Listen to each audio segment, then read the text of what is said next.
Hello coucou! Une petite vidéo, je fais mon cinéma pour parler cinéma. Je n'avais pas pu y aller hier, donc je me suis rattrapé aujourd'hui. Et je suis allé voir le premier film de Bogdan Mureșanu, ce nouvel an qui n'est jamais arrivé. C'est un cinéaste roumain. Je vous débriefe très vite l'histoire. Donc, les événements se passent en 89, vers le 20 décembre, en Roumanie. Et le gouvernement de M. Ceausescu prépare évidemment des fêtes pour le Nouvel An et on va assister à la vie de plusieurs personnes. Leurs vies vont se croiser d'ailleurs. Et on va voir comment ils vivent cette période fabuleuse sous M. Ceausescu, cette belle dictature. Et donc, il y a plusieurs personnes qui vont être présentées dans le film. Entre autres, il y a un ouvrier, une actrice de théâtre, une dame qui a été pro Ceausescu et qui depuis a changé d'avis. C'est une dame qui a un certain âge. Et puis, il y a un jeune homme aussi, un beau jeune homme. Qu'est-ce qu'il y a encore? Bon, enfin, il y a 6 personnes. 6 personnes.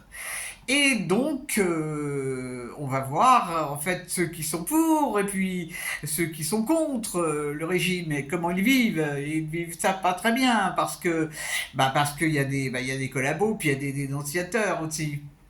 C'est pas terrible, terrible, terrible. Et il se trouve justement que lors d'un tournage de petits films de propagande, l'une des actrices disparaît, elle s'enfuit de Roumanie. Donc c'est une autre actrice qui va être recherchée pour interpréter le rôle. Seulement cette jeune fille, elle a des scrupules et donc ça va donner lieu à pas mal de choses, pas mal d'événements. Le monsieur qui est ouvrier aussi, lui, il a des petits problèmes avec son fils qui a des drôles d'idées d'écrire au Père Noël, dans des drôles de choses au Père Noël. Et puis, il y a cette vie avec l'emprise permanente. Alors, tout le monde le sait, ça n'est pas un scoop que de révéler la fin. Ça, c'est scoop, il s'est fait liquider. Ça a été très très rapide d'ailleurs. C'est son successeur qui avait un petit peu organisé le truc. Et il a été jugé, puis il a été zigouillé. Hein. C'était pas une grosse perte. C'était pas lui et sa femme, c'était vraiment pas. Bon, est-ce qu'il existe un dictateur qui soit digne de quelque chose? Enfin, ça fait toujours. On se demande toujours comment des gens peuvent accepter ce genre d'événements, de régime politique. Bref. Alors, qu'est-ce que j'ai pensé de ce film? Eh ben, j'ai été bluffé par ce film. C'est remarquable. C'est remarquable parce que pour un premier film, alors, le réalisateur, il a fait fort. Alors, bon, les 10-15 premières minutes, j'étais un peu perdu parce que j'avais pas très bien compris comment ça s'enchaînait. Les histoires des personnages, la vie des personnages. Bon, après, une fois que j'ai pigé, je suis rentré complètement dans le film et j'ai été complètement scotché, quoi. Bon, moi j'ai connu cette 89, j'ai connu cette période depuis chez moi, bien sûr. Donc, on apprend des choses qu'on ne savait pas en plus. Donc, historiquement, c'est intéressant pour les gens qui sont nés bien après. Et puis, c'est surtout, c'est d'une mise en scène vraiment incroyable. Alors, par moments, c'est théâtral, mais pas trop.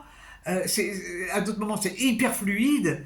Et puis, c'est intéressant, quoi, la vie de ces personnes. Les dialogues sont très, très, très pointus. Vraiment, il y a des choses qui sont dites qui sont lourdes.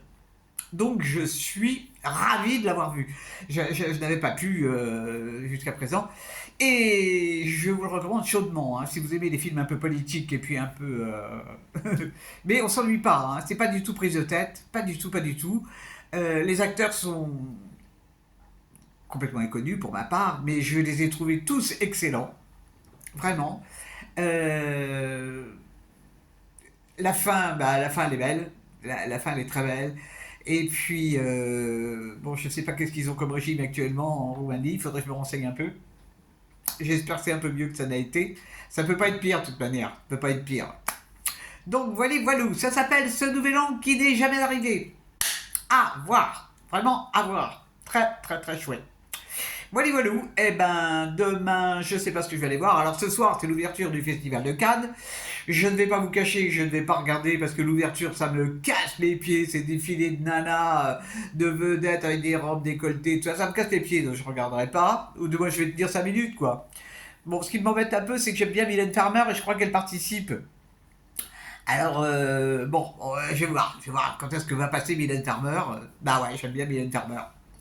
Et puis, par contre, j'aime pas du tout Juliette Armanet, hein, qui joue dans le film d'ouverture. Bon, chacun ses goûts, hein, les goûts et les couleurs, comme on dit. Donc, et puis qu'est-ce qu'il y a d'autre? Il y a encore un autre truc là ce soir.